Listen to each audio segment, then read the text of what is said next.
Mga kaibigan, narito na naman ang inyong lingkod, Father Bob, isang paring Carmelita. Purihin natin si Jesus, Maria at Jose. Mapagpalang araw ng Sabado sa inyong lahat. At nasa unang araw na tayo sa buwan ng Marso at napakabilis ng takbo ng ating panahon. Tuloy-tuloy lang tayo sa ating mga pagninilay at pagsisikap na maging mabunga ang lahat ng ating mga pinagnilayan.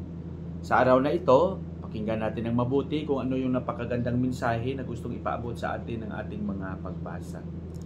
Ang ating pagbasa sa unang araw ng Marso 2025 ay babahagi sa atin ni San Marcos, Kapitulo 10, versikulo 13 hanggang 16. Ano ba ang sinasaad dito sa ating Ebanghelyo? Sinabi dito na dinala ng mga tao ang mga bata kay Jesus upang panalanginan, upang bigyan ng kasiyahan sa pamamagitan ng pag-aakap, sa pamamagitan ng paghawak, at higit sa lahat ang pagbigay ng panalangin. Pero nang makita ito ng mga alagad ay sinuway nila ang mga tao. Pero sabi ni Jesus, hayaan ninyo ang mga batang lumapit sa akin.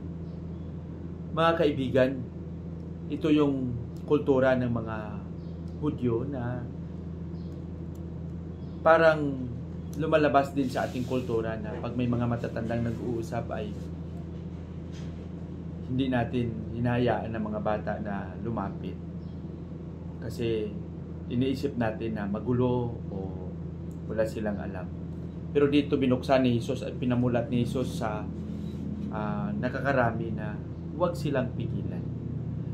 Bagkus ginamit pa nga ni Jesus, halimbawa ang mga bata na sa kanilang pagka masunurin, sa kanilang pagka-inosente, sa kanilang pakikinig at sa pagiging bukas, ang ganitong pag-uugali ay may kakayahang pumasok sa paghahari ng Diyos. Sana tayo, hindi tayo hinayaan at hinahamon na maging bata sa ating ugali, kundi makita natin kung ano ang mayroon sa mga bata. Hindi tayo hinahamon na maging bata sa pag-iisip, kundi gaya ng sinabi ko kanina, yung mga mabubuting pag-uugali na mayroon sa mga bata. Siguro para sa akin yung kababaang loob, yung handang makinig, yung pagiging masunurin at pagbigay ng tiwala. Para sa akin yan yung pinakamahalagang mga pag-uugali na pwede nating mapulot sa isang bata.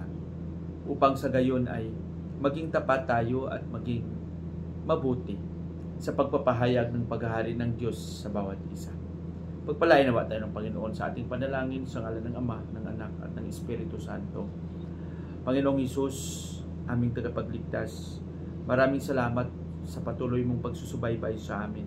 Maraming salamat sa iyong salita na aming naririnig at aming nababasa at naging instrumento ito sa aming mga pagninilay. Turuan mo kaming maging tapat palagi sa aming paglilingkod sa iyo.